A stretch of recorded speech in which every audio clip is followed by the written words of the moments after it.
Ia adalah seorang filsuf berdarah Prusia Timur yang lahir pada tahun 1724. Melalui karyanya berjudul Anthropology from Pragmatic Point of View, ia mengajari kita tentang pertanyaan-pertanyaan lebih besar mengenai aspek-aspek hubungan manusia.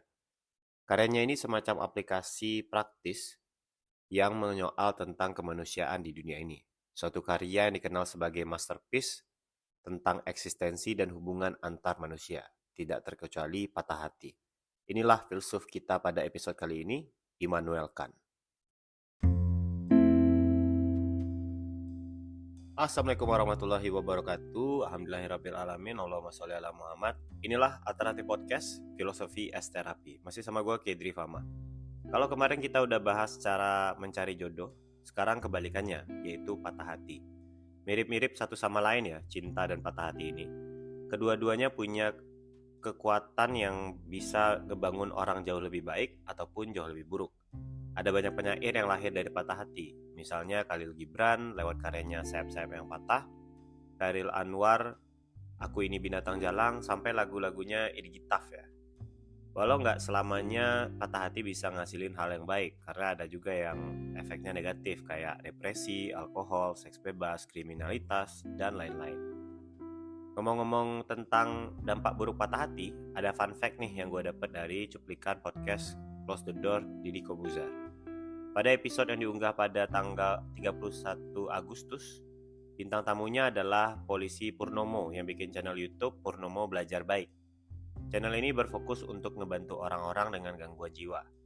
Dan ketika ditanya Dedi, apa penyebab orang sering terkena gangguan jiwa, jawaban Purnomo adalah karena masalah cinta katanya. Khususnya yang terjadi di pasien dengan usia relatif muda, di mana pasien relatif muda ini mencapai angka 75%. Dan itu tadi, problemnya adalah tentang cinta. Dan tanpa data-data semacam ini menurut gue juga cukup jelas ya, dimana patah hati itu sangat berdampak. Misalnya lu bisa lihat status-status orang yang galau dan berlarut-larut itu karena ya patah hati. It's like common sense for everyone. Gak diragukan lagi memang, penting banget ngerti cara bersikap ketika kita patah hati, biar efeknya gak destruktif. Nah, salah satu filsuf yang bisa ngebantuin kita untuk bisa bersikap positif adalah Immanuel Kant. Kant sebetulnya nggak terlalu relate dengan fenomena patah hati ya, karena menurut penelusuran gua lewat ChatGPT 3.5, ChatGPT bilang tidak ada catatan sejarah yang mengungkapkan secara spesifik cerita tentang patah hati Immanuel Kant. Ia lebih dikenal sebagai filsuf dengan dedikasinya di filsafat dan pengajarannya di bidang filsafat juga daripada kisah pribadi atau hubungan asmaranya. Namun, penting untuk diingat bahwa informasi tentang kehidupan pribadi Kant mungkin terbatas, dan ada beberapa periode hidupnya yang kurang didokumentasikan dengan baik. Lah terus, ngapain kita tanya Immanuel Kant? Mungkin kalian bilang gitu ya. Tenang dulu, walaupun Kant nggak punya pengalaman spesifik mengenai patah hati, justru disinilah peran penting gua sebagai pegiat filsafat yang pernah patah hati.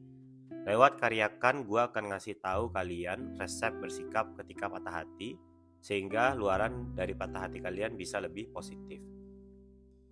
Pertama-tama, walaupun Kant nggak pernah tercatat punya pengalaman patah hati, tapi lewat karyanya Anthropology from a Pragmatic Point of View, kita bisa ngambil inspirasi dari cara dia berpikir tentang reason versus passion yang bakal ngebantu kita untuk keluar dari situasi yang kemelut ketika patah hati.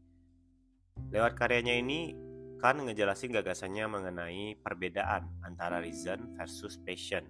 Reason itu adalah semacam alasan kita melakukan sesuatu, kayak jalan ninja lu itu backgroundnya apa. Sedangkan passion adalah feeling atau perasaan lu ketika menghadapi emosi yang berbunga-bunga.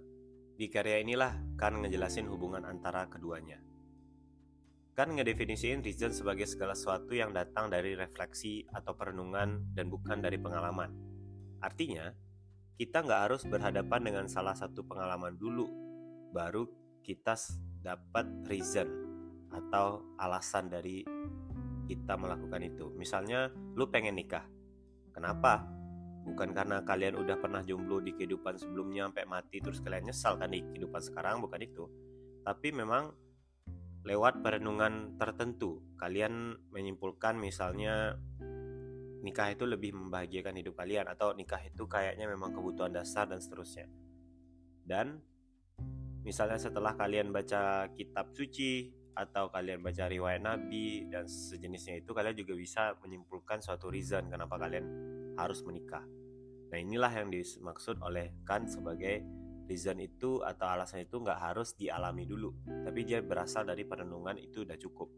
Kita nggak perlu mengalaminya dulu, menyentuhnya atau ngerasainnya. Yang penting selama itu bisa kita pikirin, maka itu bisa jadi motivasi kita melakukan sesuatu. Dan inilah yang dimaksud oleh Kant sebagai reason.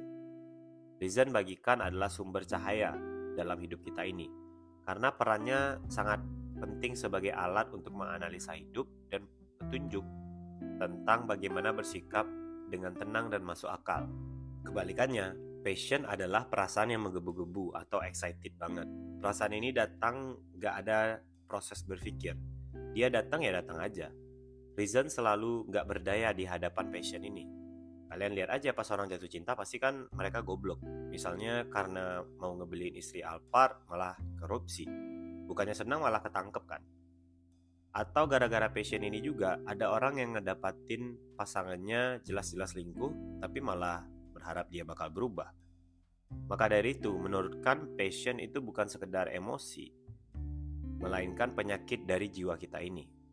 Gara-gara passion ini, orang sering bersikap gak masuk akal. Gara-gara passion, orang sering bersikap seolah-olah masuk akal, padahal ya jauh. Oh iya, ini namanya cinta. Cinta harus diperjuangkan. Cinta adalah perjalanan sekaligus tujuan. Prek katanya kan. Gak make sense. Gara-gara passion, orang bisa jadi gokil, gak mau dengar nasihat, dan gegabah. Karenanya passion ini dikutuk abis-abisan kayak tadi oleh Kant. Bahkan menurut Kant, passion itu bisa dibilang semacam penyebab orang bisa tidak bermoral. Tidak bermoral karena passion ngebuat orang gak bisa mikir jernih kayak tadi kan. Berapa banyak orang yang ngelawan orang tuanya karena katanya cinta.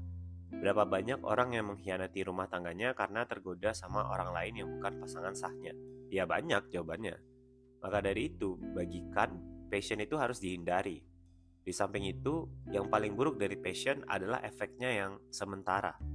Oke, mungkin kalian menggebu-gebu cinta dengan seseorang, dan orang itu adalah pilihan kalian. Terus memutuskan kawin lari sebab orang tua kalian gak ngerestuin misalnya.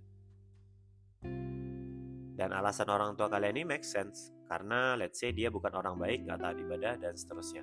Tapi karena kalian udah passionate banget, ya kalian kan gak mau dengar. Habis itu kalian pergi ninggalin orang tua kalian yang selama ini ngebesarin kalian. Tahun pertama mungkin masih romantis. Tahun kedua udah mulai kurang. Tahun ketiga terjadilah KDRT. Di saat itu baru kalian sadar bahwa perasaan yang menggebu-gebu kalian punya itu udah hilang dan ternyata semua palsu. Kalian ngebuang orang tua kalian hanya demi hubungan yang senang sesaat gara-gara passion. Hanya karena orang itu bilang dia cinta sama kalian, terus kalian berbunga-bunga dan kalian melampaui semua batas-batas yang udah ditetapin oleh orang tua kalian. Padahal ya gak mesti juga dia beneran cinta sama kalian kan. Nah itulah dampak negatif dari passion. Dan itulah kenapa bagi Kant passion ini harus dihindari. Atau contoh lain, let's say kalian baru aja mutusin seseorang karena kalian larang hal-hal jelek, tapi dianya gak mau dengerin kalian.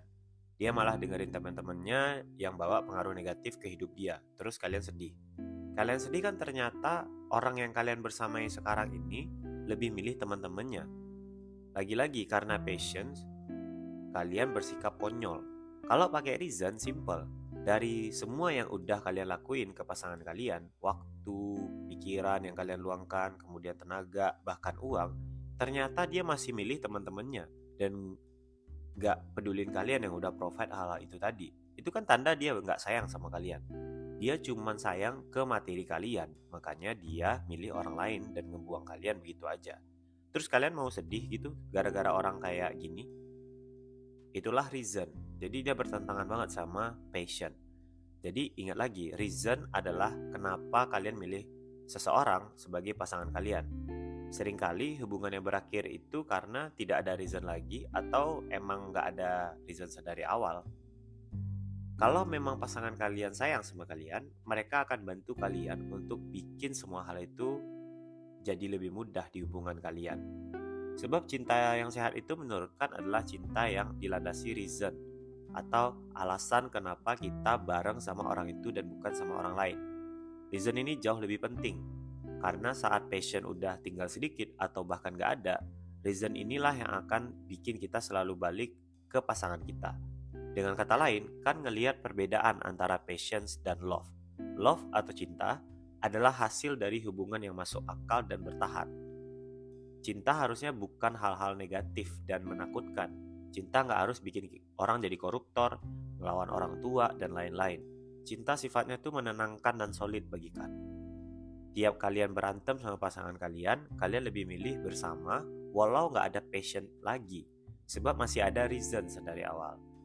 So, hentikan sedih-sedih patah hati kalian, berhentilah dari dominasi passion kalian, mulailah temukan reason untuk menjalin hubungan kalian yang lebih sehat dengan orang yang baru.